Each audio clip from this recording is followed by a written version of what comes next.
We're sending data right now. We're sending data. Hey, everybody on Facebook. We're just waiting for everybody on YouTube to catch up with us now. Happy Friday. Let's see what's going on here. Let me put it on myself so I can keep up with everybody, keep track, and say hi to everybody, all my friends here. So, okay. There we go. Perfect. Hey, Vicky. Nice to see you. I see you popping up here. How's everything been going down there for you? I know Florida has been having quite a few challenges as of recent with the water. There's never, and you know what? Actually, Vicky, I'm going to be doing some Florida-based shows coming up really soon. Actually, next week and the week after, I think we're going to talk more about what's happening down there because it's affecting so many people. So, hey, Michelle, nice to see you. Scott Wilson, happy birthday to one of the ultimate water warriors. Scott, you're an inspiration to me, and I'm really, happy to have you here. And, it's incredible to be part of this whole group. Hey, Barbara's here. And hey, Elena, it's nice to see everybody here. Hey, Barbara, yes, it's nice to see you. Thank you, everybody, for joining in today.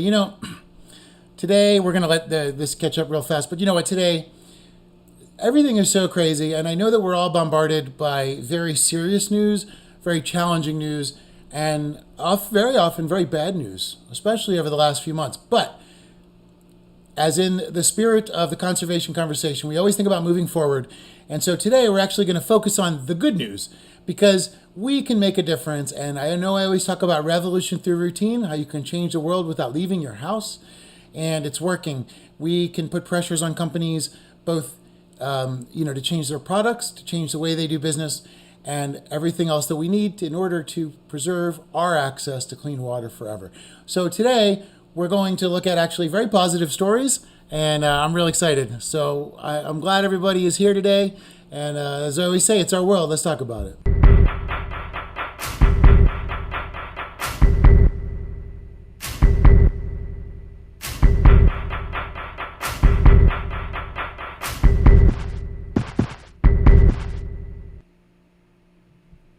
All right, here we are. I love this part. This is where I'll get all the comments on, and everybody gets to talk together. Bună seara, which means good evening in Romanian. And, in Romania, there are amazing strides being taken to preserve the Carpathians. I think it's about 2/3 of the old growth forest in Europe at the moment. And Romania, there's a lot of people out there fighting, and it actually is due to IKEA. So, all kinds of fascinating stuff. And Andrea from Romania, hello, te pup, welcome, and it's good to see everybody here today. So, yeah, like I said, there's just so much going on in the world that everybody's just exposed to consistent bad news. But we have been fighting for a long time before everything got weird and wild. And internationally, and all the borders locked down and everything. Before all that happened, we've all been fighting for so long to get access to clean water and to make sure that we have that right and to actually clean up the water that we have access to, because as we've learned, that water is not as clean as it should be. So, what I wanted to do though today is again talk about just positive stuff. Hey Nikita, thanks for joining, and hey Doug, it's good to see you, man. So anyway, let's go ahead and just jump right in. Today, but as we're on pause for COVID, it's the perfect opportunity to reorganize our thoughts and our approach to move forward in a different way, because what we've been doing is obviously not working. So today's quote is from, of course, one of my favorite people, Jane Goodall, and she recently just said, "If we carry on with business as usual, we're going to destroy ourselves." And this is true in every aspect. And it's a little overwhelming, especially when you want to save the world, which most conservationists, environmentalists, most parents, most anybody on earth wants to do. We kind of, want to pay that rent to the earth that gives us so much and is such an incredible place. And some people are able to do it from their house, and some people are able to do it in the field. And Doug, I know Doug's kind of a bit of both. Doug works on ideas and also into being out in the field. And hey, it's nice to see you. It's great. I just saw now one of my friends from Cambodia joined us. Hey man, nice to see you up there today. Hey Colleen, another water warrior from Florida, and hey Camilla from the UK. Happy you could join us today. So, and by the way, next week we're going to talk a bunch about what's happening in Florida because, like, once again, it's a perfect example of the. Oh, sorry about that, everybody. There's my alarm to remind me to take my cancer medication, which I took before there. Another great example, take the medicine, blah, but then I get to have a wonderful time talking to everybody. So it's always, you got to go through the bad to the good. And that's the thing. Very often, people get too bogged down in bad news, but we have to remember that the very concept of health is based on sickness in the sense, as Aristotle said, you don't know what it is to be healthy until you have been sick. So, we've let the world operate as is, and obviously it's not worked. So, we really need to make that change. Anyway, let's just jump right in. I'm excited to say, so one of the things that I'm really happy about, like I said, revolution through routine. You can change the world without leaving your house. Companies are the main polluters. We also have our fair share, but companies are the main polluters. And we need to ask them to change things. Now, the problem is companies and us have a different language. The companies, and you can't blame them for this, their job is to make products, their job is to make money, and their job is to show an increase in profit when they meet their shareholders. So they only understand that language. If we come in and say, please stop killing the turtles, they just don't have ears for that kind of language. It's not, and it's not their responsibility to. But it is our responsibility to learn how to speak the same language as them. And one way we can do it is revolution through routine. Everything you buy in your house can affect the entire world. And that's not even an exaggeration. Your toilet paper, as we've talked about before, is actually killing off almost all of the forests way up north in Canada. Kirkland toilet paper, actually. And by the way, quick side note, if next time you go out to buy toilet paper, if you can buy recycled, say 7th generation, or if just don't buy anything that says soft. Anything that is soft included in the wording means it's made from virgin pulp, which means they need a brand new tree to make the toilet paper, which is why we're seeing so much deforestation. So something as simple as wiping your butt can change the entire world. It's amazing. I mean, look, but again, the companies need to know what we're saying, what we want. They want to know. They want to know what we have to say. So we have a lot to say, and you know what? We got sick of always talking about plastics and problems, and a lot of people gave these petitions to Igloo, and Igloo responded, and they actually made a cooler called the Recool, and it's made from recycled tree pulp. And it's biodegradable and compostable. So, compostable, and it's $10. Hey, Amy, thanks for joining us from DC over there. Amy does a lot of work with FinFree and works on a lot of activist causes. So it's great to see everybody here. When am I going to be back to Cambodia? You know what? I am actually hoping to be back to Cambodia either the end of the year or maybe the beginning of next year. Let's see if everybody, if we can get these borders reopened. So, yeah. So I can't wait. But anyway, I'm very excited. So the first thing, look, summertime. You're going to go out. You're going to have some drinks with your friend. You're going to go to the beach. Just please go buy the Recool. Who really, you don't pass your Igloo down from generation to generation. It's not that important. Lots of times people have them sitting in their garages, and it's like the kid's job to go clean them out from the spiders. It's just not necessary when you have this new option. So Igloo listened to us. And the reason I wanted to bring this up is it's a victory. We win. We demanded a more sustainable approach, and they are offering it to us. So it's fantastic. Now we need to go up there and we need to show them that we appreciate it, and we need to be behind their offerings to make sure that they think it's more profitable to cater to our tastes and our desires of sustainability. We can do this. And this, like I said, the Igloo to me is a great one. Oh man, I miss you guys too. I got to say, yeah, Cambodia was one of the most incredible places I've ever been. The people there have such a warm spirit, and they're so passionate about conservation. It is really beautiful. Like, their hearts and souls go into defending the water and the land. And of course, there's a lot of difficulties there. There's an amazing documentary about the island that I was very privileged to spend some time on, called Kosse. And you guys can actually go to it. The Marine, no, sorry, I almost forgot the MCC. But you can go Current Sea, CURRENTSCA is the name of the documentary. You can Google it, check out the trailer. It is a beautiful documentary, and it's based on really the heart and spirit to fight and preserve nature. And it really takes brave souls to do that. And we know that, from all around the world.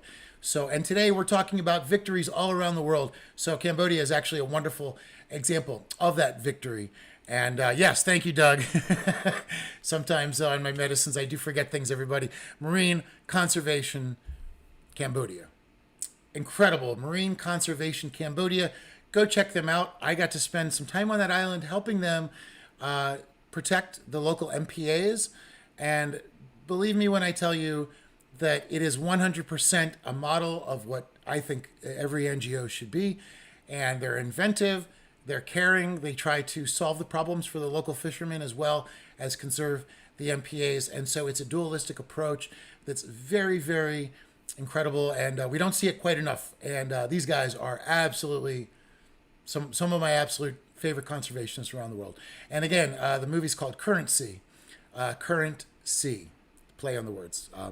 Okay, but let's go back now to so anyway, so we're talking about we've got that's actually one great victory in Cambodia. They have actually been able to push back a lot of these trawlers.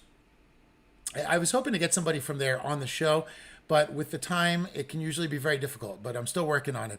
Thank you, Doug. Put it up for us again so everybody can see Current Sea, and go check it out. Google it. Go to the website. It's outstanding from what I've seen so far, and it's really great. I got to speak to the director of it, and he has the same understanding of the place that I was lucky to see. So so here in the U.S. we have obviously a lot of battles. So like I wanted to say, the Igloo I think is one fantastic one. Now the next one is really impressive because this is a major company that doesn't usually listen to anybody. Now, this company, first of all, let's talk about tennis shoes. Okay, so tennis shoes are a worldwide problem, obviously. There was a study at MIT, which I think is fascinating. And that study showed that 25 billion shoes are purchased around the world. Imagine that. The majority of them are manufactured in China and other developing countries. Now, the researchers also found that more than 2/3 of the running shoes' carbon impact came from the manufacturing process, not the materials, which is very weird because you would think that generally the manufacturing process would be preserved. That would be an issue for, say, an extraction, where they're pulling out minerals. So this is very highly unusual for clothing. Usually clothing, the problem comes from what they're made out of. So these running shoes are creating an insane amount of carbon footprint and causing a lot of pollution to the places and the people that make them for the Western shoppers. A smaller percentage arising from acquiring or extracting raw materials. So I think that's just crazy. So the reason I bring that up is Nike decided they're going to help everybody, and they gave us the Space Hippie by Nike. Now, the Space Hippie is a step in the right direction, literally. It's 50% made out of recycled content. It's all cloth, it's all recycled plastic pieces, and they've actually reduced their carbon footprint in the manufacturing process. So it's actually a very holistic approach. They did it in both ways.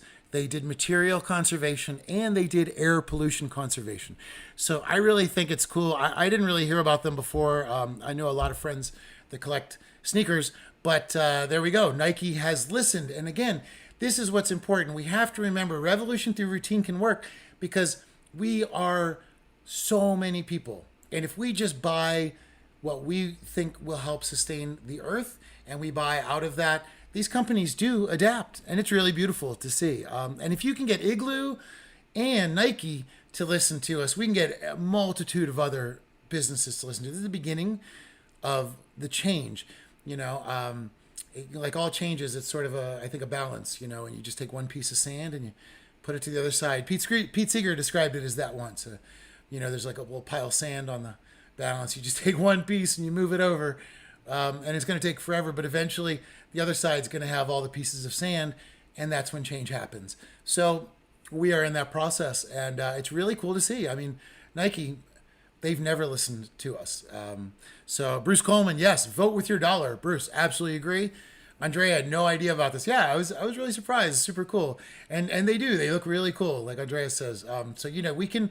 So for everything, again, that's in your house, there's a worldwide consequence, right? If you buy your shoes, you didn't realize are creating tons of pollution in the air, and they're also creating tons of plastic pollution, tons of leftover rubber. Sometimes you're using animal hide, which I personally don't buy. Colleen says, my old footwear company used recycled scraps. Oh, that's so cool. From other footwear manufacturers to make our soles. Also, all of our uppers were made with natural and recyclable minerals like wood pulp waste and hemp. Oh, that is great. See, that is a beautiful, inventive approach. I love that. Colleen, is that company still in business? Can you give us a link, or any companies that you know of that make shoes like that also will give us wonderful options? Because I personally probably could never afford a pair of Nikes. So, I tend to buy other types of shoes. But I'm always looking for something that's eco-conscious. It's very complicated, but lots of places are starting to do it. So, let's see. All right. Good night, Cambodia. Thank you. Thank you for being on, man. It's really nice to see you on here. And another water warrior from Cambodia. So, now aside from companies listening to what we have to say, amazingly enough, the judges are starting to listen to what everybody has to say. And this is really important because now we're going to talk about how policy can impact people on a larger scale, and getting people to change policy is really challenging because most of the time, the way things go is the way things are. Camilla says, or Andrea says, most of the time we have shoes we don't wear much. Exactly. That's a good point. So many people have 5-6 pairs and they just sit there. This is the solution would be perfect. Camilla says, try and stay away from fast fashion brands. Yeah, good point. There are so many, mostly teen clothing, often horrendous labor and environmental impacts. Absolutely. I agree 100%. And Camilla, you bring up a really good point, and I'd like to bring everybody's attention back to the app that I use called Buycott, Buycott. Instead of boycott, it's Buycott, and it's voting with your dollar, like Bruce says. And you go to there, and you can actually type in all the things that your ethics are desired with what you purchase. So, for example, child labor laws, child exploitations, people exploitation wages, fair wages. You can actually type those in and it'll come back and let you know if that UPC code meets those or not, because all of these companies do have to report these things and are recorded and have been intelligently put together by Buycott. My mind's always blown by those guys. Seriously. Colleen, we wicked hemp went out of business due to tariff wars, but you can find them at hempest.com. So that is awesome. Thanks, Colleen. I'm actually going to go and buy some of those because I need a new pair, and I'm always looking for shoes I like. I generally wear Sanuks because they're fair trade, but some of their materials can still be challenging for me. So hempest.com, that sounds awesome, and I love that idea. So we can still have the things that we like and need, but we don't have to destroy the world around us with them. So a lot of, but again, as a unified voice, we can make a change. And this is what's beautiful about all these companies making changes. I even bought my first bamboo toothbrush. I had no choice. I had to buy it from Colgate, but I didn't know Colgate made them. And I'm really happy to see that they did. I personally wish I could have supported like more of a natural company, but I was in the grocery store. It's all we had. So I was able to at least get that. No more plastic, The Hempest sells all hemp-based, eco-friendly products. That's perfect, and I love that. Hemp is one of the most important. And actually, we should do a hemp show. I think that would be fantastic. Colleen, I'll talk to you more about that also. Because there's look at that. There are so many ways that we can, like I said, have the things that we need, but in a way that there's no harm comes from it. And, you feel nice about that. You can really, at the end of the day that you didn't harm anything in just getting by day to day.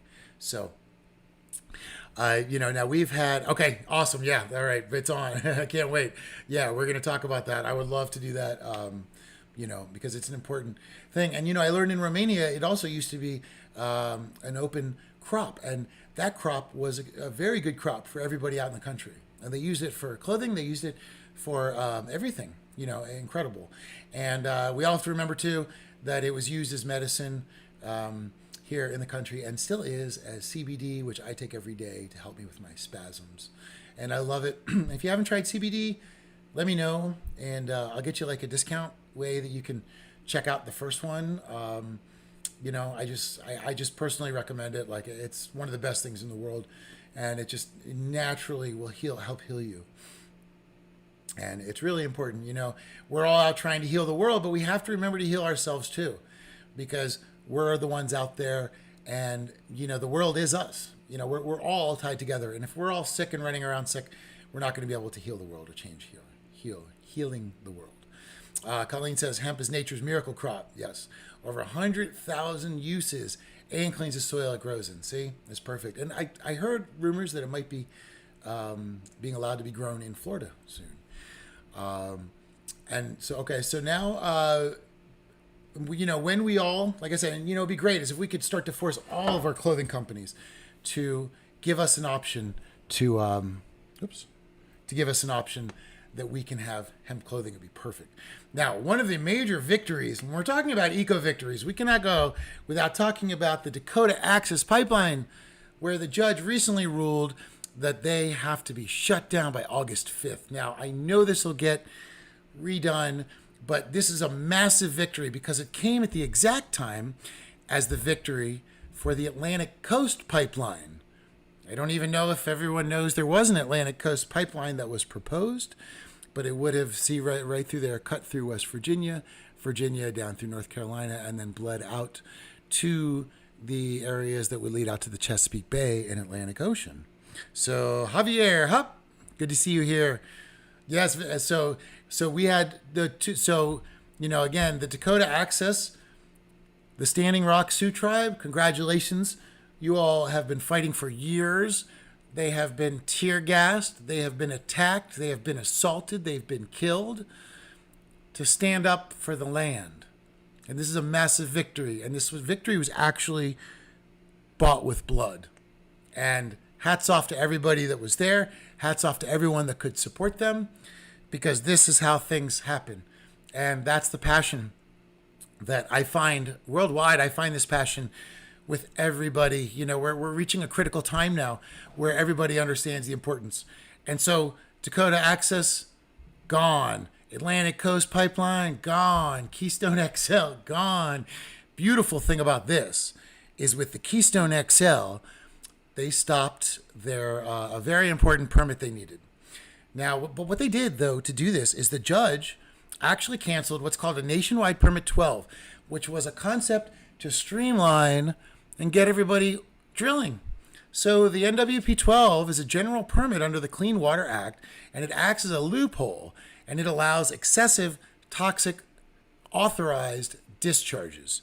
So that's a massive issue, and I bet a lot of people didn't even know that. There's like 15 pipelines going through, Now, the judge only stopped the Keystone XL in this particular moment, and several other pipelines have gone through, and we will hear more about them in time as the groups right now are forming to stop them. So again, I just want to say, Standing Rock, Sioux Tribe, you are an inspiration. Amazing. You did it. And it was a hard-fought victory.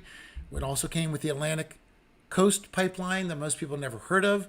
That was stopped, luckily, by a judge, as well as the Keystone XL Pipeline, stopped by a judge, which I think is such a beautiful story. So let's see. Let's get everybody back here.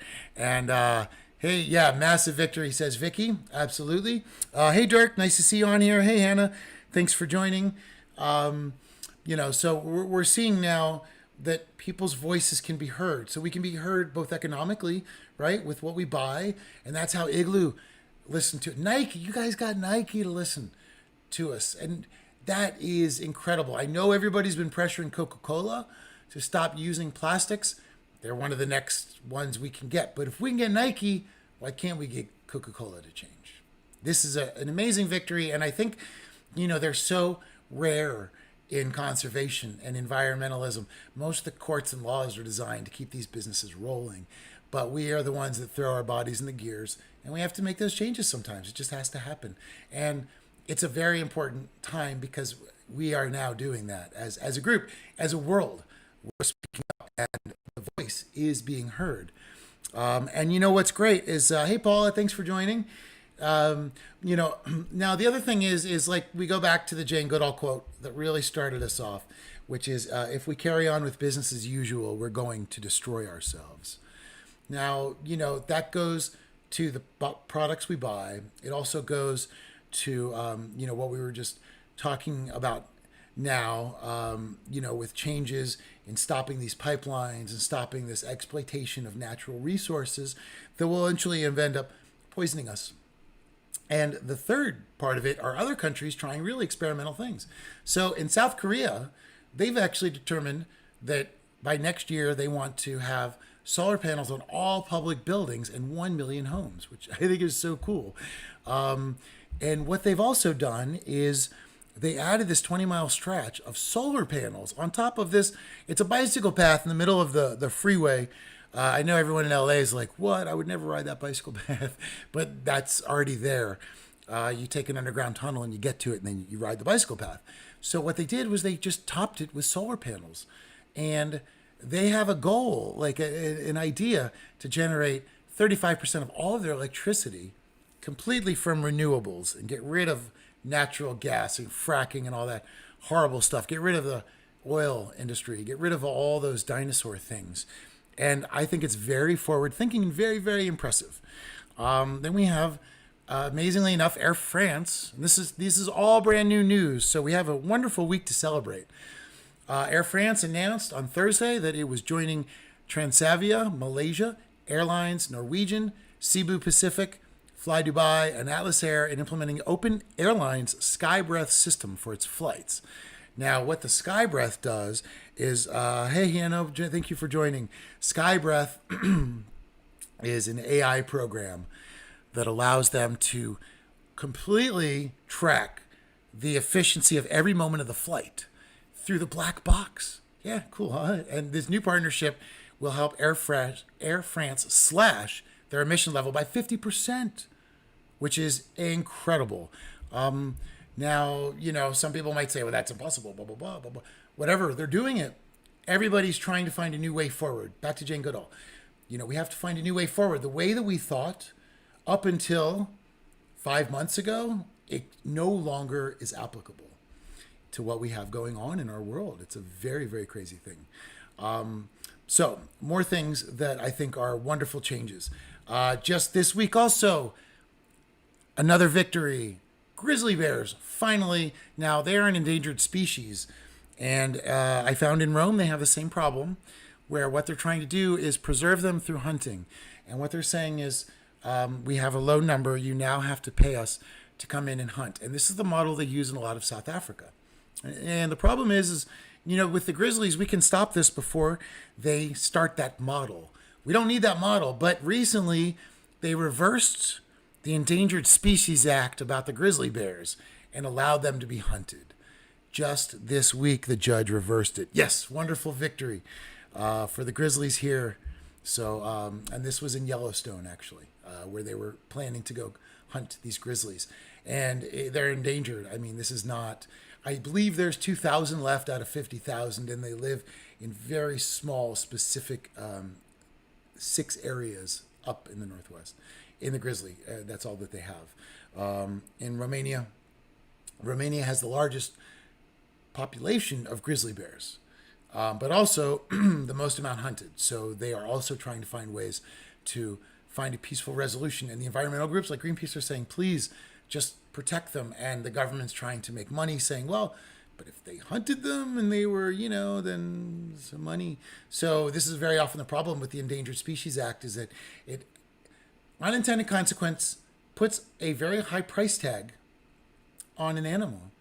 And if a government is corrupt enough to allow that animal to be imported, and I'm using the example right now of importing ivory and rhino horn, black rhino horn, into the United States, they are undermining, and they are then paying that price and saying that, yeah, your animal is worth more to us dead than alive. And it's not the thing that we're trying to teach everybody around the world. It should be the other way. Ecotourism should be the number one thing. That should be the way that we move forward. So complications right there, Anyway, one thing I did want to say is this isn't a new thing, but just as another example of how we are listened to, they are now making, instead of plastic, they are making beach toys from 100% recycled plastic materials, mostly milk containers. So I will, I'll put that link on there for you guys if you want to go check it out. Anybody's got kids, you don't have to buy plastics to get them stuff to take to the beach. Another victory. Again, these are all victories. So the pipelines were a huge victory. Now, this one is the one that we've kind of been saving. The pangolin scale was removed from China's traditional medicine list. Now, the pangolin is the most smuggled animal in the world. And they are harmless. They're terrified. They're cute. They roll up. They're eaten. They're killed for Chinese medicine. They are the number one smuggled animal in the world because of this. They're taken from Africa. They're taken from other areas. And they are smuggled. A lot of times when either I was involved or other friends of mine were involved in stopping illegal fishing boats, very often they don't just illegally fish, but they transport and smuggle these pangolin from one country back to China, whatever the country is. So it's a worldwide problem. And by them being off the list is a huge step forward. So what happened was China published its Chinese medicine, basically like its encyclopedia of Chinese medicine. And for the first time, the pangolin was not listed. Now, as Doug says, by the way, unfortunately, I don't think there's any place to see currency online. Oh, no. I saw it when it was shown at Mountain Film Festival. All right. Well, you know what? I'll be watching out for currency. And when it does come out, everybody, I'll make sure to just put it out and put a link on it, even on my website, because I highly encourage everybody to watch this. It brings up great, because these guys are fighting illegal fishing and trawling, which sounds like a topic far away, but once we understand it, it's our topic as well. The world is part of us. We're not just in the U.S. So, Camilla, yeah, I love the cute babies. Exactly. I'm so happy that that the pangolin has finally found. This is one of the cutest pictures, the little pangolin too. I'm sure he looks like some sci-fi character. I can't think of it at the moment.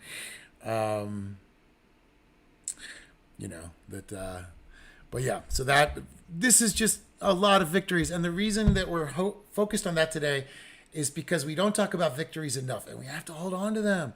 Doug says they share that event with the pirates that happened. We were there. Oh, that's so cool. I didn't know that, Doug. Yeah, Doug and I, we had quite an adventure when we were on that island. We had quite an adventure, and it led to police interference, and it was. We were fighting on the water, and then they came back and brought the fight to the land, and everybody stood up like warriors, and it was just really amazing. I was ever so I'm just to this day, it keeps me inspired. That kind of passion lives out there, And Tracy says, I love pangolins. Yeah, Tracy, I know. They're the cutest little things, and they are so harmless. They're so harmless, and they're so important.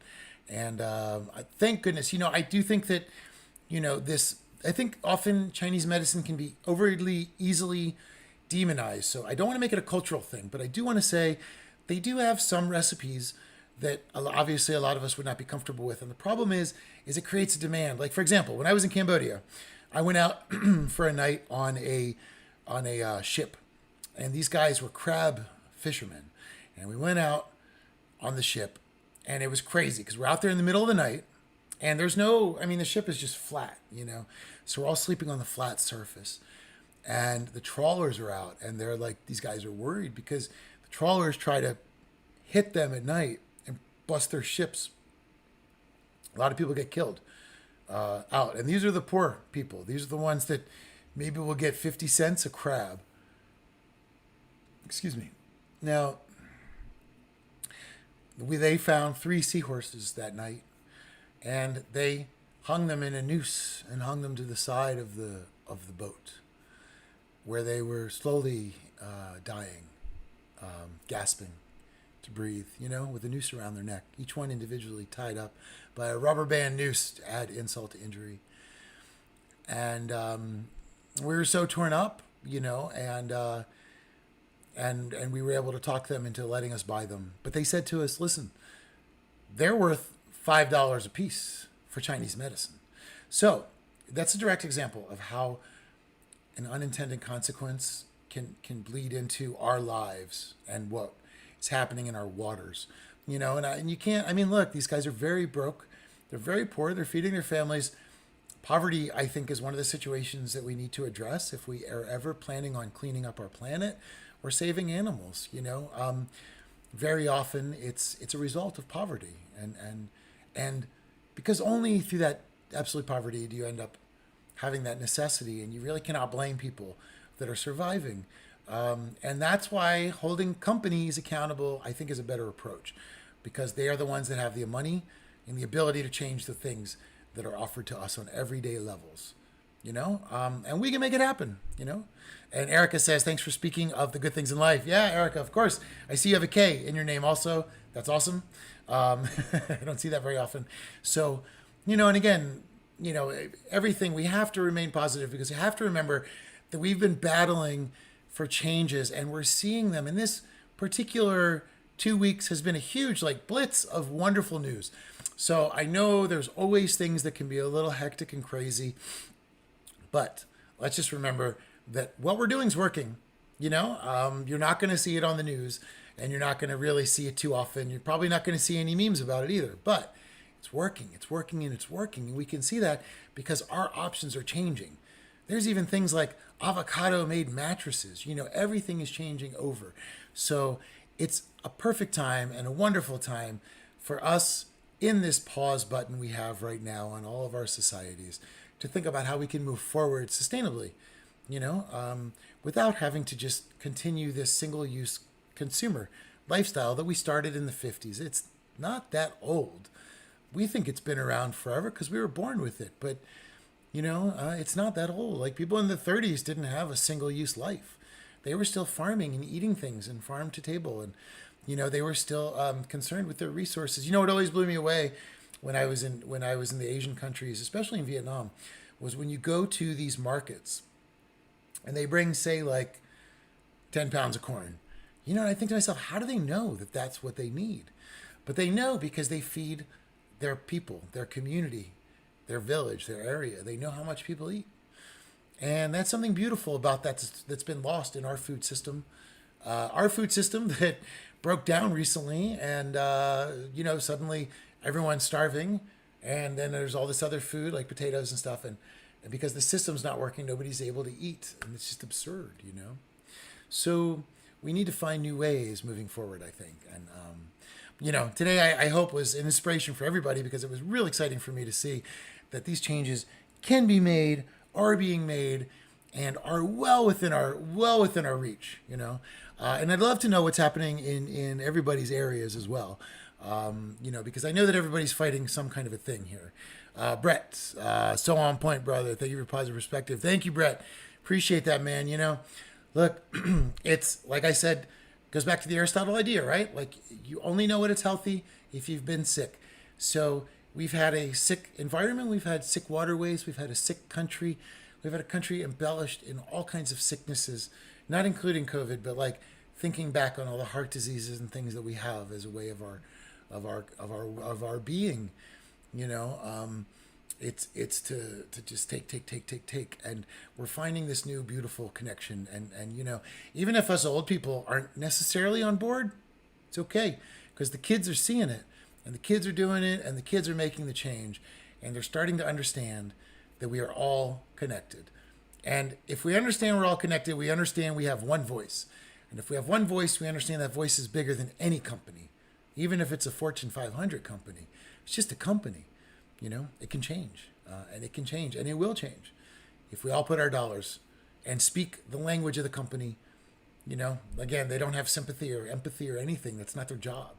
But we can find ways to show them that we'll buy stuff that we want to buy, not what they're forcing us to buy. So Camilla says, thank you, OAAs, for being bright spot in the landscape. Thank you, Camilla. You know, it's a wonderful. I love, you know, I really missed everybody. You know, not being for the last few weeks have been very difficult for me. And, you know, I needed these stories as well because, you know, I've been going through a lot of very personal difficulties recently. And my big bright spot was knowing that I was going to come back and get to do the show. And then I started looking at all the stories and I thought, this is an incredible time we live in. And of course it's a critical time, you know, but that has such a beauty to it. We get to live when it counts, you know, like not every generation gets to say that, you know. I mean, not that every generation doesn't count, but the world, if the scientists are estimating that by 2050 we're going to be losing a lot of our access to clean and natural water, you know, and privatized water, this is something that really I think we can really, you know, work towards and change, because between now and then, us and the next generation and the next generation are the three generations that are going to be battling, whether it's at the local county commissioner's office meetings, or it is, you know, on a bigger level, trying to change laws. Everything can be done. So I'm very excited. Next week, we are going to be talking about PFAS, which are forever chemicals. Now, forever chemicals are important because they're an international issue. And if you're thinking about Teflon, non-stick, and all that good stuff, that's exactly what we're talking about right now. We're talking about the leftovers of many, many industries that are polluting our waters and giving our children cancer and getting us sick. And we're going to have Stell Bailey back. A lot of you will remember when we got to talk to her on our Florida episode. We're going to have Stell Bailey back next week. And we are going to talk about PFAS, and we're going to talk about how to make a change in your government. And oh, you know what? So crazy. Before we go, I have to I really wanted to also hold on one second. I wanted to share with everybody something that I think is one of the most impressive things also of this year, and I want to bring it back to something that's local, because you know, a lot of times you know, we think on these you know, we think on these international levels, but we do have to remember that local levels is where we make our huge impact. And that's why I'm excited to talk to Stell, because we're going to talk about how Stell was able to bring the attention to the government level, and from there really start to affect change. So one thing I wanted to share with everybody is, again, congratulate all of my friends down in Florida who were able to get the shark finning bill passed. That's Wilson McCourtney. It's my friend Stephanie Brendel. That is everybody that worked down there together. You guys are amazing. You passed an incredible bill that everybody said you could not pass, and it's going to help protect the sharks all around the world. And it's a huge victory. It is a huge victory. We have many more battles to face. It's a huge war ahead of us, but it's okay, because as we have seen, it works. You know, it works. We're here and it works, and they're listening to us. They have no choice. So we love that. Hey Dave, good to see you, man. And yeah, this is great. So yeah, anyway, I'm very excited to talk to you guys again next week and to bring Stell back. She is an amazing, amazing cancer survivor, and she and I have a lot in common about that. And you know, it's very important to both of us that we find ways to clean up our act in this country. Literally, clean up our water. Our water is a disaster, and I'm just going to throw it out there right now. You know, no matter what distraction or what is happening at the moment or what is going on at the moment, we do have to remember that currently all inspections, all environmental protections are suspended, and all inspections are suspended indefinitely in the United States. So, what's in your water? You don't know, per se. But next week we're going to talk with Stell about what she found in the water and how she made a difference, because we can all do this. We can all do this. Doug Bender says California AB 3030 preserve 30% of the land by 2030. Oh, Doug, that sounds great. Thank you. Doug is very involved, by the way, in conservation, politics, and there's a lot of great things I can say about Doug. But one thing is he's always actively fighting for a better future. And that's what's beautiful. I mean, honestly, when I look at all the names and I see everybody here, I see nothing but a lot of warriors that are putting their everyday, even just your sanity, right, of having to deal with this stuff every day and think about it and take it upon yourself to fix it for children you don't even know that won't be born for another 50 years. That also is the success story and is the beautiful story. And that is how we actually change the future. So just as much as we've changed the businesses, we've made our changes. We've personally made changes within our friends, within our neighbors. Every opportunity we have, we get to talk to them. People, when they come in on negative stuff, it's a wonderful opportunity because they're there. Just open the door and say, yeah, but I know for a lot of people it sounds very idealistic, but remember, every time you run into somebody who's very negative or you have a conflict, it's a perfect opportunity and intersection to open a door for a conversation. And just like the title, the conservation conversation, conversation is what we need right now. It's the only way we're going to bring the world back within our own reach. So yes, California AB 3030. I'm going to go Google that right now. I will put the link up as well. Thank you for that, Doug. I appreciate that. And that's the beauty. There's always something to learn, and there's always something local that's going on that you're able to get involved. And no matter what, your neighborhood, I guarantee, no matter where you live, it is, oh, there's Vic style, or punch them in the throat. No matter where you live, your water is being exploited legally. And you don't have to work so much on figuring out who the bad guy is, but what you have to work on is figuring out how to close the loophole that's causing the chemical damage to your tap water. Vic, or punch them in the throat.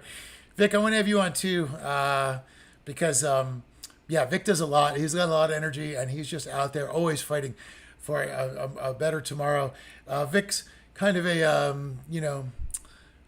more of like a frontline, like karate guy. He's ready, Vic's ready to throw down if necessary.